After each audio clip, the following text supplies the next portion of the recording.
요즘 사방에서 지진 소식이 들려와서 다들 불안해하고 있습니다. 그도 그럴 것이 일본, 멕시코, 에콰도르 등 환태평양, 소위 불의 고리라고 알려져 있는 그 지역에서 수천 명의 사상자를 내고 있고, 우리나라도 일본에 근접해 있어서 안심할 수 없는 그런 지역에 속하기 때문이죠. 처참한 지진 현장의 소식이 생방송으로 각 안방까지 들어오기 때문에 불안을 넘어서 공포에 빠지기도 합니다. 자연스럽게 사후의 세계까지 관심을 다들 나타내고 있습니다. 성도들의 사후 세계는 어떨까 여러분 생각해 보신 적이 있으신가요? 오늘 본문은 그 사후 세계의 삶의 질은 지금 우리가 살고 있는 이 세상의 삶이 결정한다고 역설하고 있습니다. 오늘의 삶이 오늘로 끝나버린 것이 아니라 우리가 가야 할 미래의 하나의 씨앗이 된다는 얘기입니다. 오늘 어떻게 사느냐에 따라서 미래가 달라진다는 얘기입니다. 한 걸음 더 나가서 성도를 오늘 본문에서는 어떻게 비유하냐 하면 경기장에서 달리는 경주자로 비유하고 있습니다. 경주자의 목표는 뭡니까? 상 받는 겁니다. 그 나라에서 주님의 상을 받는 것이 이제 우리의 목표인데 이 꿈을 이루기 위해서는 달려야 된다는 얘기를 하고 있습니다. 그래서 오늘은 본문에 소개된 주님의 인정을 상징하고 칭찬을 의미하고 대접을 포함한 상을 받는 비결, 달리기 잘하는 비결을 오늘 여러분에게 소개해 드리려고 합니다. 첫째로 달리기를 잘하려고 하면, 이건 경기장에서 달리는 경주자의 경기를 말합니다. 달리기를 잘하려고 하는 사람들은 무엇을 먼저 해야 되느냐? 달릴 준비를 잘해야 됩니다. 우리 속담에 아무리 급해도 바늘 몸통에 실을 묶어서 옷을 꿰매는 일은 없다는 말이 있죠. 순서가 있는 거죠. 바늘 귀에다가 실을 넣어서 옷을 꿰매야 꿰매질 거 아니에요. 급하다고 바늘 몸통에다 묶어서 만약에 바느질을 하면 다 빠져버리면 아무 소용이 없는 거죠. 바느질 구멍은 나겠지만 꿰매지지는 않죠. 경주자가 무거운 옷이나 신발 등등을 잔뜩 신고 만약에 경기를 한다고 하면 안 될 거라는 얘기죠. 그러기 때문에 준비가 필요하다는 얘기입니다. 준비를 안 하고 달리기를 하면 곧 들통이 나고 맙니다.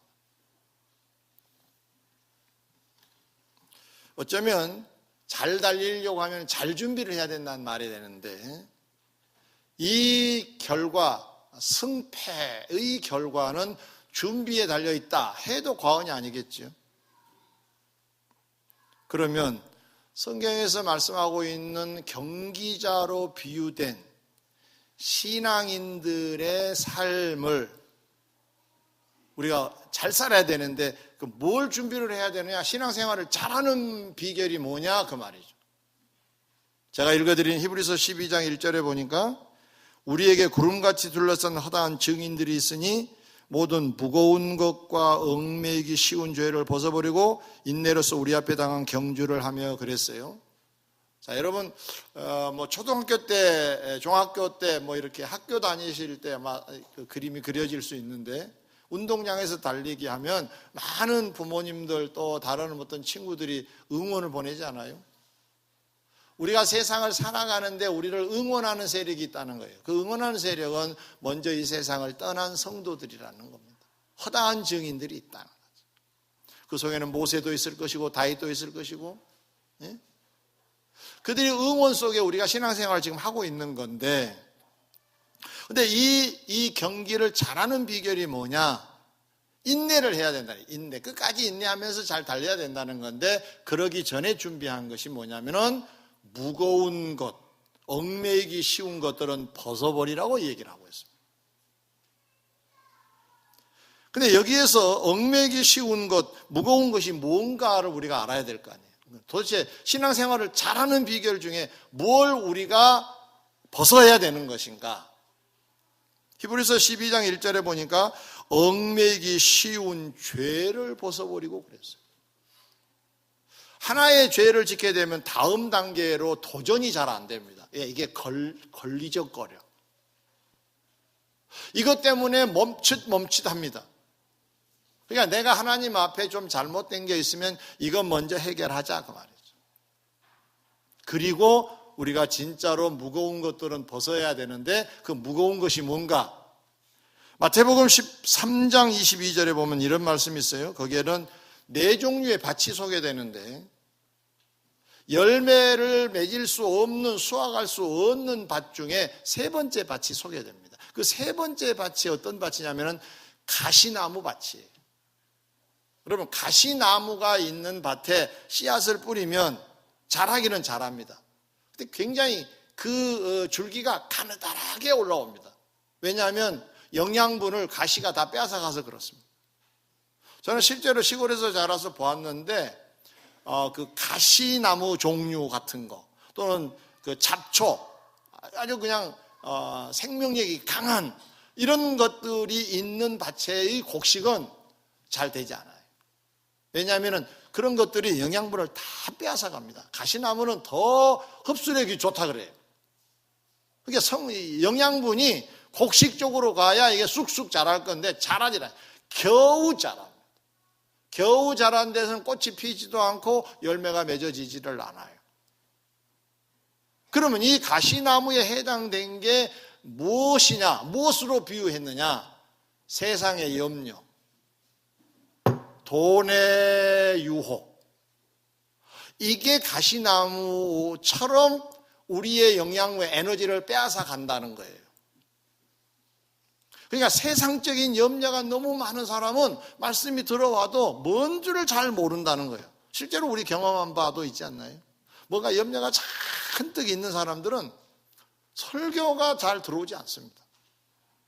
무슨 말을 했는가 물어보면 몰라요. 듣긴 들었잖아요. 눈은 저에게 고정시켜서 듣긴 들었는데 뭐가 남아있지를 않아요. 그 염려가 그때마다 빼앗아가 버렸던 거예요. 염려가 싹싹 영양분을 다 빼앗아가 버린 거예요.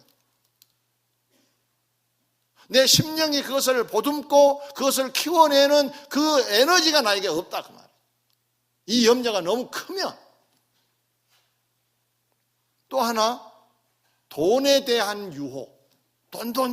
돈이 최고로 여겨진 사람들은 하나님의 말씀이 들어가도 이게 말씀대로 살기가 쉽지 않아요. 이걸 좀 초월해야 되는 거예요. 사람들이 이걸 참 쉽게 뛰어넘을 수가 없어요. 여러분 혹시 지금까지 살아오시면서 돈 때문에 신앙생활을 잘한 경험이 많으세요? 못한 경험이 많으세요? 못한 경험이 더 많으실 겁니다. 돈 때문에. 결국은 돈 때문에가 나와요, 답이. 성경에도 이러한 밭은 열매를 맺을 수 없다. 그러면 그 밭이 어떤 심령을 말한 것이냐? 세상에 염려가 많고 돈의 유혹이 많은 사람들이 그렇다고 그러잖아요. 그렇다면 결과적으로 우리가 이 세상을 살아갈 동안 벗어야 될 짐, 경기자 입장에서 보면은 무거운 옷, 무거운 신발, 이거 다 벗고 달려야 되는 거잖아요. 아주 가벼운 것으로. 그런 것처럼 신앙생활을 경기로 비유했으니까 신앙생활을 잘하는 비결이 뭐냐? 죄를 청산하고 가치관을 바꿔야 돼요. 하나님이 최고라는 가치관으로 바꿔야 해요. 그리고 세상의 염려도 내려놓고 주께 맡기고, 주님 염려가 있는데 주님이 해결해 주세요. 그리고 그냥 나는 잊어야 돼요. 돈에 대한 거. 돈 많아도 행복한 것도 아니에요. 물론 너무 적어도 행복한 건 아니지만 그냥 살면 돼요. 너무 돈 해가지고 그러다 보면 내 신앙이 좋은 신앙으로 발전하지 않아요. 없으면 없는 대로 그냥 노력했는데 안 되면 어쩌겠습니까? 좀 편하게 사세요. 편하게. 동의가 되면 이렇게 하면 돈.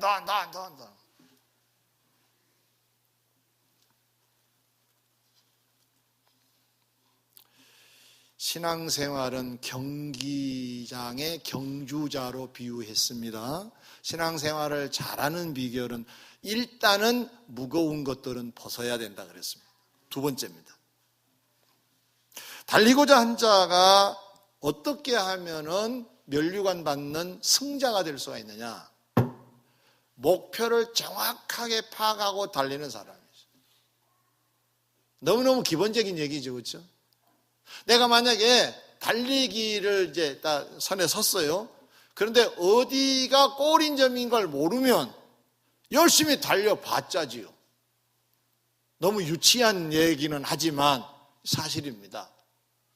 내가 부산을 가야 돼요. 근데 내가 만약에 평양을 향하여 막 달린다고 합시다. 달릴수록 멀어지는 거예요. 무엇에 여러분 올인하려고 노력을 하세요? 목표 지점이 뭐냐가 중요합니다. 본문에는 이런 비유도 나와요. 권투 선수가 이제 만약에 허공을 치면은 이 사람은 승자가 될 수가 없겠지요. 권투를 하면은 상대방 잽이 무서워서 눈을 늘 감으면은 이게 질 확률이 높아요. 제 친구가 권투하는 친구가 있었어요. 그 애한테 이런저런 얘기 참 많이 들었는데, 자기하고 이제 이렇게 딱 링 위에서 이제 뛰잖아요. 그러면 내가 저걸 이기겠다라고 할 때가 온대요. 뭐 여러 가지도 있지만 그 중에 하나 제가 기억나는 게 뭐냐면은, 잽을 많이 날려가지고 눈이 부어서 앞을 거의 못 보는 사람, 이렇게 하는 친구는 거의 진대요. 상상을 해보세요. 앞이 안 보이는데 어떻게 이걸 쳐요? 여기가 이 상대가 있구나 하고 보고 쳐야 이길 거 아니에요. 근데 이거는 그러니까 이쪽에 있는 여전히 알 수 없을 거 아니에요. 그럼 그냥 허공만 치는 거예요, 허공만. 그러다가 된통 당하는 거죠. 신앙생활은 그렇게 말합니다. 목표 지점을 분명히 하라고. 달려갈 길을 분명히 하라고 성경에는 밝히고 있습니다. 사도 바울은 빌립보서 3장 12절에서 이제 신앙의 목표를 이렇게 얘기하고 있습니다. 내가 이미 얻었다함도 아니요 온전히 이루었다함도 아니라 오직 내가 그리스도 예수께 잡힌 바 된 그것을 잡으려고 달려가노라 그랬어요. 달려가고는 있는데 왜 달렸느냐? 뭘 잡으려고 달려갔대요. 근데 그게 뭐냐 봤더니 예수님이 나를 붙잡으신 이유가 그의 목표였대요. 이게 뭘까? 사도행전 9장 25절에는 이걸 이렇게 밝히고 있습니다. 다메섹 성의 사람인 아나니아에게 이 사도 바울의 이제 과거 이름은 사울이죠. 이 사울에 대한 얘기를 해줘요. 뭐라고 얘기하냐면은 그는 내 이름을 이방인과 임금들과 이스라엘 사람들에게 전하기 위하여 택한 나의 그릇이라 그래요. 주님이 하신 말씀이에요. 바울이 이걸 알아요. 그래서 주님이 자기를 붙잡으신 이유를 아는데 왜 주님이 나를 붙잡으셨는가? 목표가 분명했어요. 그게 뭐냐? 이방인들에게 예수님 전하라고 불렀다는 걸 알아요. 그래서 전하러 돌아다녀요. 임금들에게 전하라고, 임금들을 만나러 돌아다녀요. 그리고 이스라엘 사람들에게도 복음을 전하는 일에 매진합니다. 근데 어느 정도냐 하면은요, 달려간다 그랬죠. 어느 정도로 했느냐 하면은, 거기에 핍박을 받아서 몸을 가눌 수 없을 만큼 피투성해야 된 상태인데도 불구하고 그 다음 날은 벌떡 오뚜기처럼 일어나서 저 돌아갔어요. 가능하겠습니까? 목표가 분명했어요. 이것을 이루라고 나를 붙잡으셨다고 하는 이 사실을 알았기 때문에 오직 그것만을 위하여 최선을 다했던 거예요. 마치 자기의 일생을 두고 하나의 그림을 완성해야 될 사람처럼 내가 지금 아프다는 이유로 무엇 이유로 만약에 하지 못한다면 완성이 안 될 거라고 하는 심정을 가지고 노력한 사람이 바울이에요. 마태복음 25장에 달란트 비유가 나오고 누가복음 19장에만 문화 비유가 나오는데 여기에는 한결같이 주인 밑에 종들이 나와요. 그 종들의 사명이 뭘까요? 종들이 해야 될 목표건 뭐예요? 주인이 맡긴 돈을 가지고 장사하는 것이 그들의 목적이었고 목표였습니다. 그래서 주인이 돌아와요. 열심히 한 자는 칭찬하고 대접을 해요. 근데 못한 자는 빼앗기고 쫓겨납니다. 이건 비유인데 우리에게 주님이 맡기시고 천국 가신 것을 얘기한 거예요. 우리에게 뭔가를 맡겨놓으셨어요. 뭔가 맡겨놓으셨는데 그것을 잘 감당하는 자에게는 상급이 있다는 얘기예요. 맥이 다 같은 내용이에요. 못하면 안 되겠죠, 그렇죠? 이렇게 말씀을 드리면 너무 거창하게 어떤 사명자들에 대한 생각만 할까 싶어서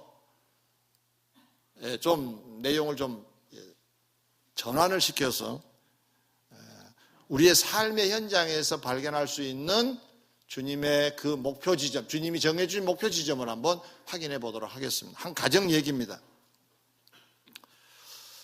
평생 스스로 걸을 수 없는 아버지를 둔 딸이 결혼 날짜를 잡았어요.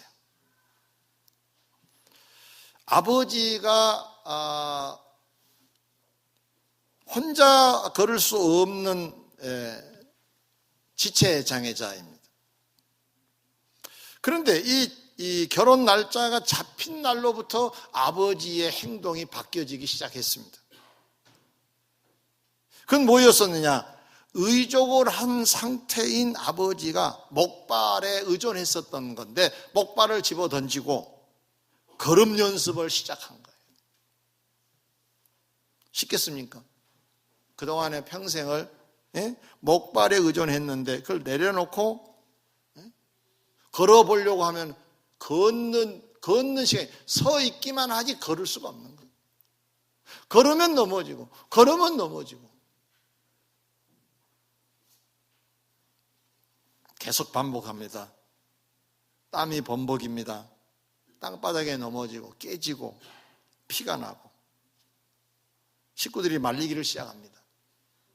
도대체 당신 왜 이러는 거냐고 아내가 종용합니다. 아무 얘기 없이 연습을 계속합니다. 가만히 이 결혼 날짜를 잡아놓은 이 딸이 생각해 보니까 결혼식장에 날 데리고 들어가시려고 그런 거구나. 직감이 오게 됐어요. 뭐 감 잡을 수 있지요. 그러니까 더 불안해진 겁니다. 아무리 연습을 해봐야 뭐 얼마 남지도 않았는데 평생을 목발에 의존한 아버지가 어떻게 걸어갈 수가 있어요? 시댁 사람들이 알면 이건 뭔 창피냐고요.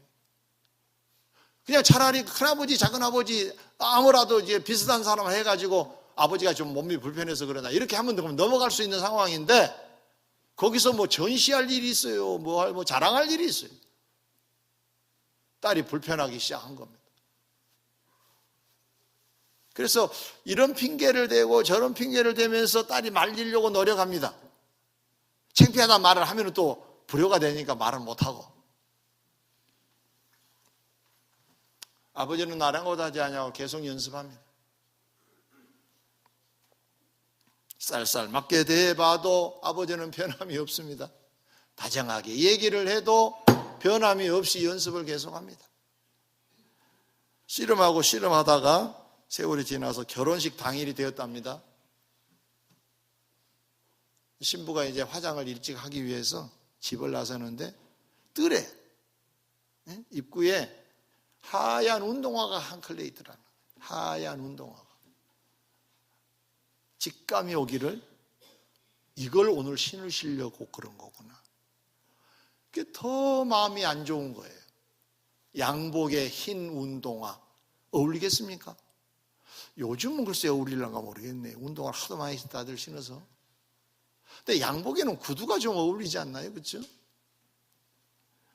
그런데 뭐 이제 싸울 수도 없는 거고 화장하러 이제 가는 겁니다. 근데 불안불안한 거예요. 아니 양복에 흰 운동화를 신으면 어쩌자는 거냐고요. 그러나 시간은 지나서 결혼식장에서 아버지를 만났어요. 틀림없이 운동화를 신고 오신 거죠. 그래 어찌 하겠습니까? 벗으세요 할 수가 있어요. 뭐라고 할 수가 있어요. 그럼 또 불효가 돼버린 거니까 손을 잡는데 부들부들 떨면서 넘어질까 신부가 편안하게 들어가지를 못한 거죠. 어쩌면 부축하다시피 해서 식장 입구에 들어갔어요. 다행스럽게도 조금 비틀거렸지만은 성공했다고 합니다. 그 후에 시간이 지나서 결혼식에 찍었던 사진들을 이렇게 보게 됐는데 이 딸은 사진을 보고 싶지 않았다는 거예요. 아버지의 그 모습이 그냥 여러 가지 너무 싫었던 거예요. 운동화에 양복, 비틀거리면서 걸어간 아버지. 그래서 그냥 아예 그냥 추억의 페이지를 넘기지 않는 거예요. 닫아버려. 그렇게 세월을 지나다가 어느 날 그 아버지가 위독하다고 하는 소식을 접하고 병원에 갔어요. 병원에 갔는데 병상에 누운 아버지가 딸의 손을 꼭 잡고 딸아 내 남편에게 좀 잘해야 되겠더라. 네 남편이 참 좋은 남편이더라. 그러면서 그동안의 사연을 쭉 얘기를 한 거예요. 결혼 날짜를 받고 다음 날 네 남편 될 사람, 지금 남편인 그 젊은이가 날 찾아왔더라. 찾아와서 아버님 그래도 평생에 한 번인데 딸 데리고 입장하셔야죠. 아버지 마음이 불편하실 거 아닙니까? 네. 아버지 체면도 있으시잖아요. 설득을 해가지고 연습을 시작했다는 거예요. 넘어지고 깨지고 피투성이고 땀범벅이고 익숙하지 않는 걸음걸이. 그렇게 해서 매일 와서 조금씩 연습시켜드리고 또 격려해주고 가족은 반대를 하는데 그러다가 결혼 며칠 앞에 두고 운동화를 맞는 사이즈를 사가지고 왔다는 거예요. 혹시 구두로 하면 또 넘어질 수 있으니까 가볍고 푹신푹신한 운동화를 신고 입장하시라고. 왜 그 젊은이가 양복에 흰 운동화 어울리지 않다는 걸 왜 몰랐겠습니까? 그러나 그 아버지를 생각한 마음이 더 컸던 거죠. 내가 이렇게라도 해야 아버지가 체면이 서지 않을까. 자식의 도리를 해야 되겠다. 그래서 그렇게 했다는 거예요. 그 딸이 그 소식을 접하고 울면서 내가 참 결혼을 잘했구나 그런 생각을 했다라고 하는 일화입니다. 의족으로 사신 아버지, 체면을 생각해서 사이될 그 청년이 와서 도움을 준 배려, 이건 우리도 우리 주위에서 찾아낼 수 있는 배려, 일감 아닐까요? 거창하게 사명하니까 뭐 어디 아프리카를 가고 어디 다른 어떤 지역에 가서 선교하고 이런 것만 우리의 꿈이 아닙니다. 작은 가정의 공동체 속에서, 교회라는 공동체 속에서 내가 누군가에게 배려를 하면 그 누군가가 행복하고 기쁨이 되고 미소 가지고 소망을 가지고 살 수 있다고 한다면 그 역할을 하는 것이 나의 꿈이고 목표일 수도 있지 않냐 그 말이죠.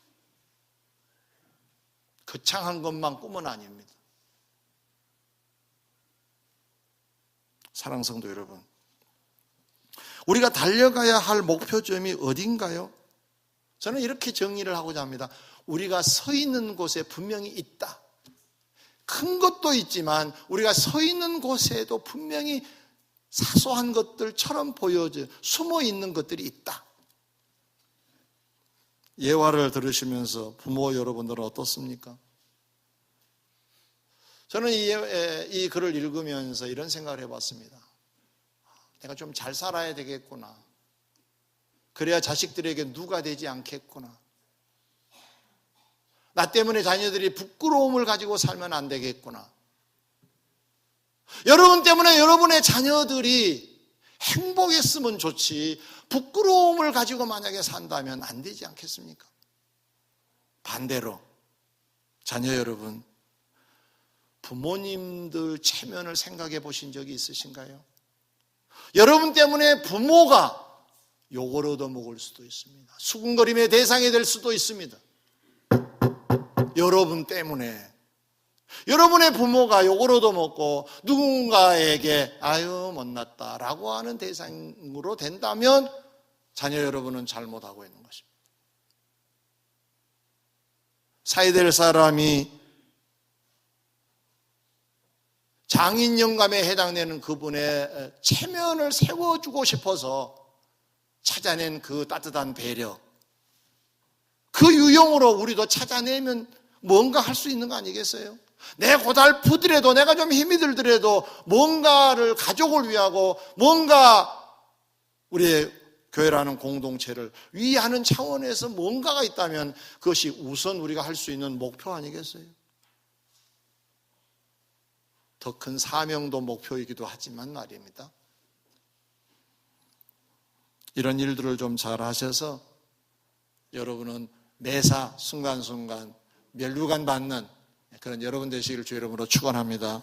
세 번째 마지막입니다. 이 목표를 달성하기 위해서 주님은 우리에게 당부하신 말씀이 있으면 달려라! 한마디로 달려라. 경기자가 달려야 승리를 할 수가 있는 거죠. 경기장의 경주자가 경기장에 있다고 상을 받는 건 아니잖아요. 목표 지점이 어디 있다고 하는 걸 안다고 상을 받는 건 아니잖아요. 안다면 달려가야죠.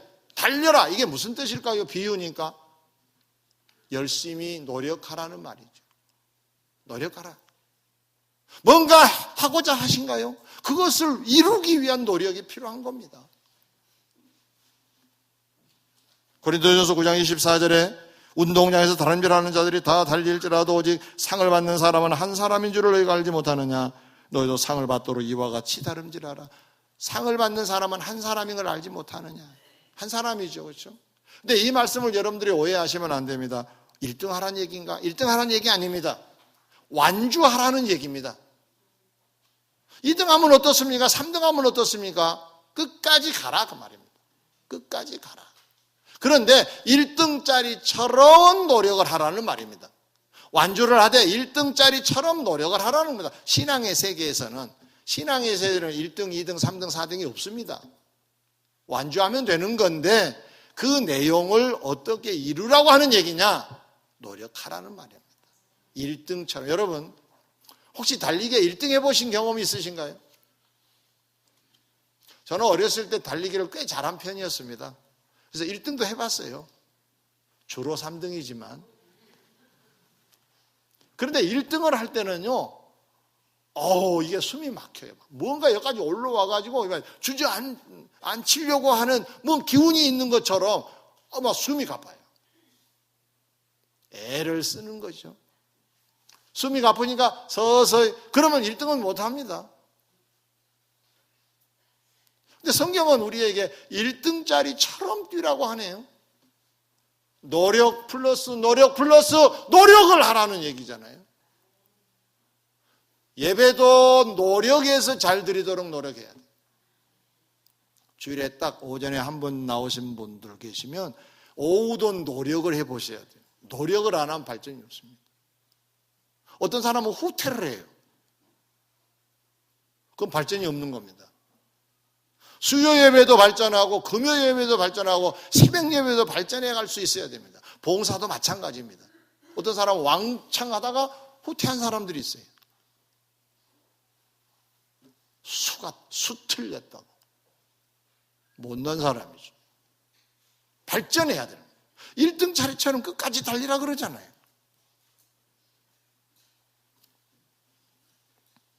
빌립보 3장 14절에서 사도 바울은 자신의 얘기를 이렇게 알리고 있습니다. 표대를 향하여 그리스도 예수 안에서 하나님이 위에서 부르신 부름의 상을 위하여 달려간다 그랬어요. 부르심의 상을 위하여, 주님이 주시려고 상을 예비하고 계시는데 그 상을 위하여 달려간다 그래요. 쫓아간다, 뛰어간다, 달린다. 전부 다 애를 썼다, 그런 얘기를 하고 있는 겁니다. 그 대목이 많아요. 디모데후서 4장 7절에 나의 달려갈 길을 마쳤다. 이거는 이제 임종이 얼마 남겨놓지 않을 때 쓰는 말이었거든요. 이게 이제 다 마쳤다. 내가 이제 더 이상 활동할 수 있는 여력이 이제 없다. 제로 상태다. 그때 하는 말이 달려갈 길을 마쳤다고 얘기를 해요. 그 후로는 4장 8절에 이제 후로는 나를 위하여 의의 면류관이 예비되었다라고 얘기합니다. 전부 다 성경을 찾아보면 달리라 달리라 달리라고 되어 있어요. 신앙생활에 달리는 게 뭐예요? 열심히 하라는 얘기잖아요. 노력하라는 얘기잖아요. 그런데 이런 말씀도 있어요. 히브리서 12장 1절에 하반절에 보니까 인내로서 우리 앞에 당한 경주를 하며, 경주, 달리는데 인내를 하고 달리래요. 그럼 인내가 뭔가요? 인내가 고비가 왔다는 얘기잖아요. 응? 뭐 그냥 달릴 수 없는 상황이 됐다는 얘기잖아요. 그것도 참고 경주하며 그랬어요. 그냥 무슨 상황이 생겼다고 멈추는 것은 성도로서 아름다운 자세는 아니다 그 말이에요. 인내하고 달려라는 거죠. 야고보서 1장 12절에도 시험을 참는 자는 복이 있나니 이는 시련을 견디어낸 자가 주께서 자기를 사랑한 자들에게 약속하신 생명의 멸류관을 얻을 것이기 때문이라 그랬어요. 시험을 참는다. 이것도 같이 인내한다는 말입니다. 달리기 하는 사람인데 달리기 하려고 하는 사람은 반드시 고비가 있다. 근데 그 고비도 잘 넘겨야 된다 그 말. 신앙생활은 주님이 부르실 때까지 그 과정에서는 인내가 필요하다는 말씀입니다. 장애물을 잘 넘고 감정에 무슨 상황이 생기더라도 이것도 잘 넘고 누가 밉더라도 그것도 잘 넘기고 하기 싫어도 좀 넘기고 아멘. 네, 그러셔야 돼요. 신앙은 그렇게 해야 달리는 자가 되어 상을 받는 자가 된다고 주님 말씀하십니다.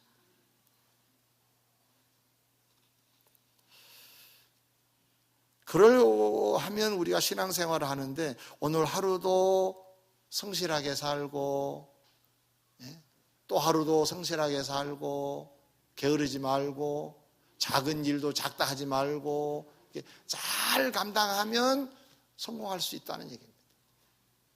우리 돈 좋아하니까 돈 얘기 오늘 하나 하고 오늘 말씀을 마치려고 합니다. 여러분 이제 1,000원짜리에 있는 초상화가 누구 초상화인 줄 혹시 아신가요? 뭐 끄집어낼 필요는 없습니다. 이따가 한번 가보시고요. 1,000원에 보면 이황이라고 하는 사람이 초상화로 나옵니다. 그분이 이황이라고 생각하고 그려놓은 거래요. 근데 이 사람은 조선 역사 속에서 둘째 가라면 서러울 정도로 책을 많이 남긴 사람입니다. 학자예요, 학자. 그러니까 우리 집회에 초상화가 올라올 정도면 훌륭하다는 얘기잖아요. 그렇죠?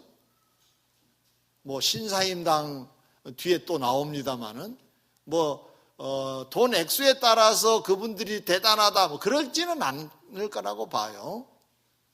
아무튼 이황이라고 하는 사람은 왜 그렇게 훌륭한 사람으로 많은 사람들에게 그런 평가를 받고 있는가? 많지만 그 일화 중에 한 일화만 제가 말씀을 드리려고 합니다. 이분이 세상을 떠날 때 당신은 그랬다고 그러네요. 사람이 세상을 떠나면 이제 누워서 세상을 떠나잖아요.